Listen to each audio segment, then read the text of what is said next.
Ассалаумағалейкум қазақ елі. Мен Түркістан облысы Түркістан қаласының тұрғымын, қоғам белсендісімін, Түркістан ағалық қоғамдық қордың жетекшісімін. Мен былай ой түйдім.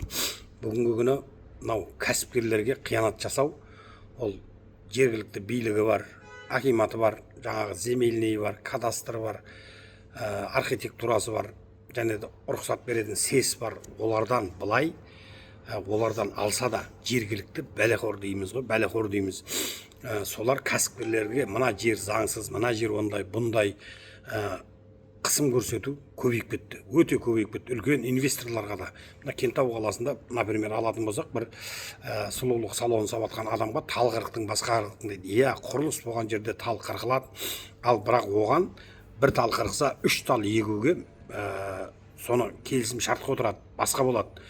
Бұл жерде жаңағы бір енді қарындастарымыз бар, келеді да өзін бір белсенді көрсетіп, осы жерде ондай болып жатыр, мұндай болып жатыр, алдына сол домның бір-екі адамын салып қояды. Қай жерде де кәсіпкерді өкімет қолдап жатыр, инвестиция тартып жатыр, кәсіпкердің налогы мемлекетке құйылып жатыр. Сондықтан мен сіздерге айтатыным, құрметті мынау қала, аудан әкімдері, бізге смелость керек болып тұр бүгінгі күні. Мен сіздерге айтайын, өкімет басшылары, президент аппараты бүгінгі күні әкімдерге полномочияны бермесеңіздер, осы мен Түркістан облысында облыс әкімінің халықпен кездесуінде бұрынғы жезөкше облыс әкіміне сауал қойып жұмсап тұр да. Ол жезөкше өзінің арын сатып, кезінде бала шағасын баққан адам.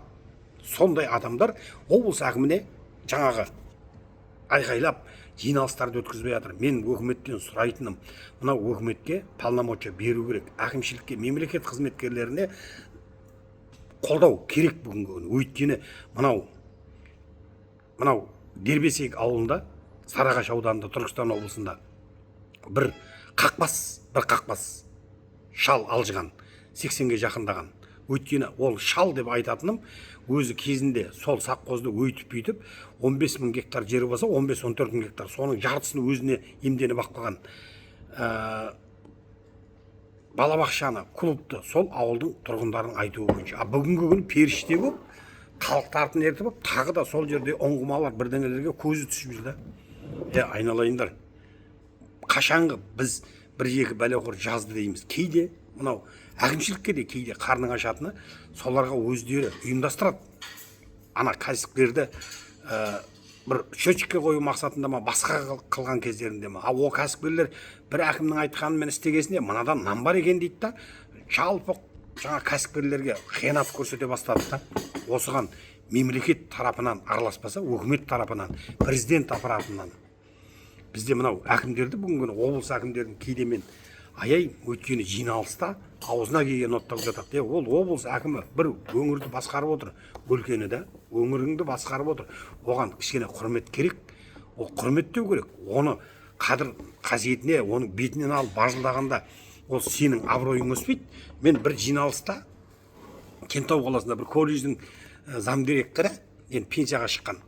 Ана жерде облыс әкіміне істесең істе, істемесең кет дейді ғой. Алдыңғы облыс әкімі Түркістан облысының. Сосын сыртқа шығып, жаңа халықпен бірге тұрғасын, халықтың арасында соны халық мақтан тұтып жатыр да. Мына облыс әкіміне істесең істе, істемесең кет деп айтты деп. Өзі колледждің директорының орынбасары болған, ол білесіздер ғой. Подай, передай, иди нафиг, не мешай деген қызметте болған адамда ол. Ал облыс әкіміне мынау ойбай бүйтіп айтты. Абырой ана жерде тақиясын қисайтып киіп вообще. Осындай нәрселерден бізді құтқаруға өкіметтен арнайы мемлекет қызметкерлеріне полномочия беру керек. Полномочия. Көрінген оның жағасынан алып, істемейтін адамдарға заң шарасын көруге, оған да шектеу болмау керек. Бірақ енді аудан әкімі, қала әкімі бірдеңеге бір рұқсат берсе, оның артынан бір-екі бәлеқор арыз жазып шығады. Сондай бәлеқорлар ұсталып та жатыр, бумага етіп ұсталып жатыр. Ал ондайлардың кейде солардың сөйтіп бумага етіп жүргенін кейде құзырлы органдарға айтсақ, шара көрмейді. Өйткені солардың істеген жұмыстарын, басқаларын жаңа әлеуметтік желіге салып, солармен жақсы ауыз жаласып тұрады да. Осындай мәселелердің ара жігін ажырату керек сияқты. Мына Кентау қаласында сұлулық салонын ашып жатқан кәсіпкерге бір журналист қарындасымыз барған. Бұрын ол МЧС-те істеген, білеміз оның кім екенін. Оған пәленді бүгін айтпай-ақ қояйық. Оның мақсатың да не екенін білеміз. Өйткені халық айтып жүр. мен депутат болам, немесе бір мекеменің басшысы болам, басқа қызмет керек жоқ маған деп ше. Ей, айналайын, сенің деңгейіңе қарап, сенің деңгейің мәдениетіңді көрсетіп, бірінші қызметке тұрып, одан кейін барып сен ол қызметті алып жүре алсаң, арман қарап өсу мәселесін сол басшыларың қарайды. Жаңағы марапатың бар, басқаң бар. Ал сен келесі бірден басшы қойып, не көтің алдың бет сенің. Осындай нәрселерге тоқтау қоюды біз өкіметтен сұраймыз. Мына мемлекет қызметкерлеріне мынау қорған болатын заң керек. Мемлекет әкімдердің барып есігін тепкілеп, айқайлап, бір қарындасымыз болғанда мен қатарлы бақ, 50-лерге кеп қалған. Тәжікстаннан келген мигрант көңілдесі бар екен. Түркістан қаласының акиматына кеп айқайлап жатыр. Ана Тәжікстан өзінің күйеуімен төбелесіп қалған. Полиция келеді, ананың мигрант жаңа жүрген Тәжікстанның азаматын шығарайын десе, сен ананы шығарма дейді. Әкімге кеп тұр ғой, су ішіп қояды, өтірік талып жатыр.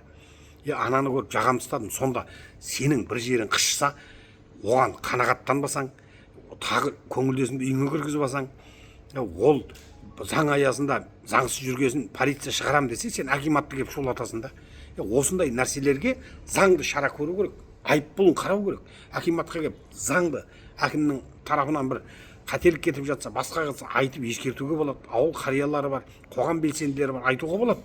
Өйткені әкім бүгін кімнің халыққа, кімнің қалтасына істеп жүрген әкім біледі. Жақсы біледі, любой жердің әкімі. Бірақ мынандай алайда жаңағыдай көңілдесімді менің қалдырсын деп әкімге келу, полицияның жұмысына әкім ешқандай ара түсе алмайды. Өйткені ол заңсыз жүр. Сенің бір жеріңнің қышуын қандырып жүргенмен, ол мемлекеттің заңын бұзып тұр да. Сондықтан осындай нәрселердің бәрін қадағалау керек. Әкімшілікке, қызметкерлерге полномочия беру керек. Архитектура бола ма, земельный бола ма, көрінген кеп комиссия бола салатын болды қазір. Өйткені ол комиссия, ойбай, мына жер ондай, мұндай, айналайындар, инвестор тартып, кішігірім салон ашама, асхана ашама, жоқ автомойка ашама, қуанбайсыңдар ма? Өйткені мемлекетке қоржынына налог түседі. Ол жерге 5-6 адам жұмысқа кіреді.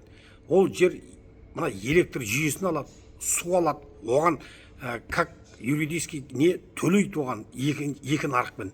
Оның бәрін түсінбейді, аққарасын түсінбейді. Баяғыда 5 ешкі айдаған жеріне ойбай іштеңе самасын дейді. Мына Кентау қаласында Қантаға деген жерге мен барып көрдім. Капсула анандай үйлер салып жатыр екен. Қытайдан, осы Түркістан қаласынан Қытайдан алып келеді. Түркістанда сбор болып жатыр.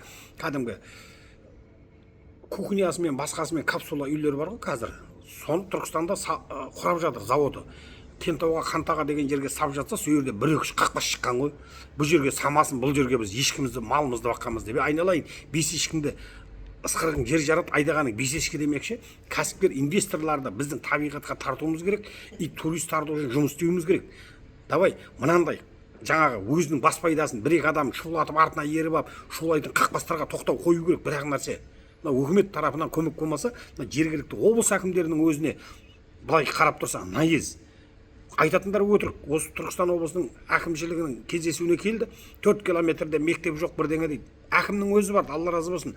Мынау Оралхан Оралбайұлы барып көрді, 1,5 километрде мектеп тұр. Ең алысы 2 километр 700 метр екен.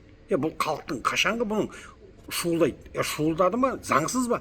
Полиция неге шара көрмейді? Полиция не? Сол қатындар шулап кетеді деп, енді қатыннан қорқып біз сонда ел болмаймыз ба?